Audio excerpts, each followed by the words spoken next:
Hi ನಮಸ್ತೆ ಎಲ್ಲರಿಗೂ ಮಧುರಾ ಚಾನಲ್ಗೆ ಸ್ವಾಗತ.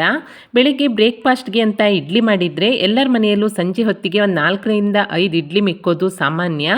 ಇವತ್ತು ಆ ಮಿಕ್ಕಿರೋ ಇಡ್ಲಿಯನ್ನು ಎಸೆಯೋ ಬದಲಿಗೆ ಒಂದು ಒಳ್ಳೆ ತಿಂಡಿಯನ್ನು ಹೇಗೆ ಮಾಡ್ಕೊಂಡು ತಿನ್ಬೋದು ಅನ್ನೋದನ್ನು ಇವತ್ತಿನ ರೆಸಿಪಿಯಲ್ಲಿ ನಿಮ್ಮ ಜೊತೆ ಶೇರ್ ಮಾಡ್ಕೊಳ್ತಾ ಇದ್ದೇನೆ. ಬನ್ನಿ ನೋಡೋಣ.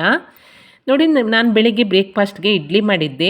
ಈಗ ಸಂಜೆ ಹೊತ್ತಿಗೆ ಒಂದು 5 ಇಡ್ಲಿ ಮಿಕ್ಕಿದೆ. ಆದರೆ ಸಂಜೆ ಹೊತ್ತಿಗೆ ಇದನ್ನು ಯಾರೂ ಹೇಳೋರಿಲ್ಲ ಕೇಳೋರಿಲ್ಲ, ಹಾಗಂತ ಇದನ್ನು ಎಸೆಯೋಕ್ಕೆ ಕೂಡ ಆಗಲ್ಲ. ಇದರಿಂದ ಒಂದು ಒಳ್ಳೆ ತಿಂಡಿಯನ್ನು ಸಂಜೆ ಹೊತ್ತಿಗೆ ನಾನು ರೆಡಿ ಮಾಡ್ಕೊಳ್ತೀನಿ. ನೋಡಿ, ಮೊದಲಿಗೆ ಆ ತಿಂಡಿಯನ್ನು ಮಾಡಲಿಕ್ಕೋಸ್ಕರ ಇಡ್ಲಿಯನ್ನು ಕೈಯಿಂದ ಚೆನ್ನಾಗಿ ಪುಡಿ ಮಾಡ್ಕೊಳ್ಬೇಕು. ಇದೇ ರೀತಿಯಾಗಿ ನಾನು ಎಲ್ಲ ಇಡ್ಲಿಯನ್ನು ನೋಡಿ ಈ ರೀತಿಯಾಗಿ ಪುಡಿ ಮಾಡಿಕೊಂಡು ಸೈಡಲ್ಲಿ ಇಟ್ಕೊಂಡಿದ್ದೇನೆ. ಈಗ ಸ್ಟವ್ ಮೇಲೆ ಒಂದು ಬಾಣಲೆಯನ್ನು ಇಟ್ಕೊಂಡು ಒಂದು 3 ಸ್ಪೂನ್ ಆಗುವಷ್ಟು ಎಣ್ಣೆಯನ್ನು ಸೇರಿಸ್ಕೊಂಡಿದ್ದೇನೆ. ಎಣ್ಣೆ ಕಾದ ನಂತರ ಒಂದು ಅರ್ಧ ಸ್ಪೂನ್ ಆಗುವಷ್ಟು ಕಡಲೆಬೇಳೆ, ಹಾಗೆ ಒಂದು ಅರ್ಧ ಸ್ಪೂನ್ ಆಗುವಷ್ಟು ಉದ್ದಿನಬೇಳೆ, ಒಂದು 2 ಸ್ಪೂನ್ ಆಗುವಷ್ಟು ಕಡಲೆ ಬೀಜ ಅಥವಾ ಶೇಂಗಾ ಬೀಜವನ್ನು ಸೇರಿಸ್ಕೊಂಡು ಇದು 3 ಸ್ವಲ್ಪ ಗರಿ ಗರಿ ಆಗೋ ತನಕ ಚೆನ್ನಾಗಿ ಫ್ರೈ ಮಾಡ್ಕೊಳ್ತಾ ಇದ್ದೇನೆ. ಈ ರೀತಿಯಾಗಿ ಸಂಜೆ ಟೈಮಲ್ಲಿ ನೀವು ತಿಂಡಿ ಮಾಡಿಕೊಟ್ರೆ ಎಲ್ಲರೂ ಇಷ್ಟಪಟ್ಟು ತಿಂತಾರೆ.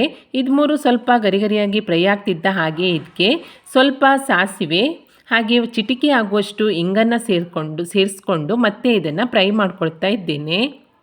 ಸಾಸಿವೆ ಕೂಡ ಚಟಪಟ ಅನ್ನೋಕ್ಕೆ ಶುರುವಾದ ತಕ್ಷಣ ಇದಕ್ಕೆ ನಾನು ಚಿಕ್ಕದಾಗಿ ಹೆಚ್ಕೊಂಡಿರುವಂತಹ ಒಂದು ಈರುಳ್ಳಿ, ಹಾಗೆ ಚಿಕ್ಕದಾಗಿ ಹೆಚ್ಕೊಂಡಿರುವಂತಹ 1-2 ಹಸಿಮೆಣಸು, ಸ್ವಲ್ಪ ಕರಿಬೇವಿನ ಸೊಪ್ಪನ್ನು ಸೇರಿಸ್ಕೊಂಡು ಈರುಳ್ಳಿ ಸ್ವಲ್ಪ ಮೆತ್ತಗಾಗುವ ತನಕ ಚೆನ್ನಾಗಿ ಇದನ್ನು ಫ್ರೈ ಮಾಡ್ಕೊಳ್ಬೇಕು.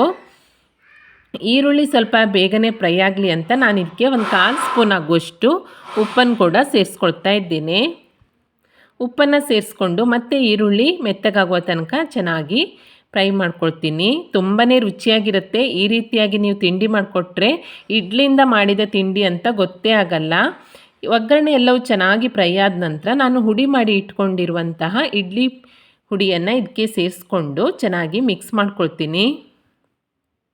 ಒಗ್ಗರಣೆ ಜೊತೆಗೆ ಇಡ್ಲಿ ಹುಡಿ ಎಲ್ಲವೂ ಚೆನ್ನಾಗಿ ಮಿಕ್ಸ್ ಆದ ನಂತರ ಸ್ಟವನ್ನು ಆಫ್ ಮಾಡಿಕೊಂಡು ಇದನ್ನು ಕೆಳಗಡೆ ಇರಿಸ್ಕೊಂಡು ಇದಕ್ಕೆ ನಾನು ಒಂದು 1/4 ಕಪ್ ಆಗುವಷ್ಟು ತಾಜಾ ತುರಿದಂತಹ ತೆಂಗಿನ ತುರಿಯನ್ನು ಸೇರಿಸ್ಕೊಳ್ತಾ ಇದ್ದೇನೆ. ತುಂಬಾ ರುಚಿ ಕೊಡುತ್ತೆ ಇಡ್ಲಿ ಉಪ್ಪಿಟ್ಟಿಗೆ ಈ ತೆಂಗಿನ ತುರಿ.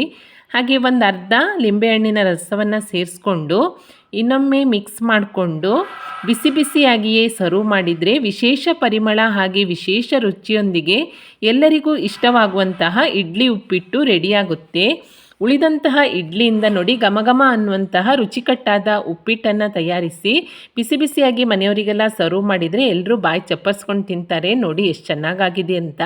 ಟೇಸ್ಟ್ ಕೂಡ ತುಂಬಾ ಸೂಪರಾಗಿರುತ್ತೆ.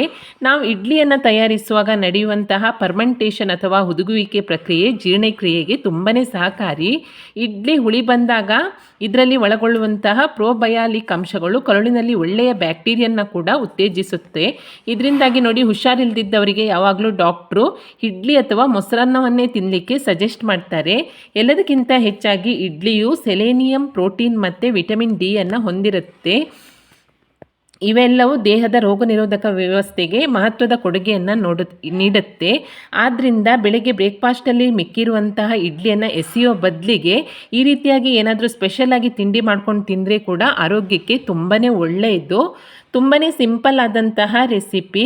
ಮಿಕ್ಕಿರುವಂತಹ ಇಡ್ಲಿಯಲ್ಲಿ ನೀವು ಕೂಡ ಒಮ್ಮೆ ಈ ರೀತಿಯಾಗಿ ಇಡ್ಲಿ ಉಪ್ಪಿಟ್ಟನ್ನು ಟ್ರೈ ಮಾಡಿ ನೋಡಿ.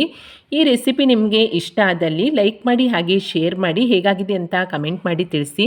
ಹೊಸದಾಗಿ ನಮ್ಮ ಚಾನಲ್ ನೋಡ್ತಾ ಇದ್ದರೆ ಸಬ್ಸ್ಕ್ರೈಬ್ ಮಾಡ್ಕೊಳ್ಳಿ. ಸಿಗೋಣ ಮುಂದಿನ ರೆಸಿಪಿಯಲ್ಲಿ. Thank you for watching.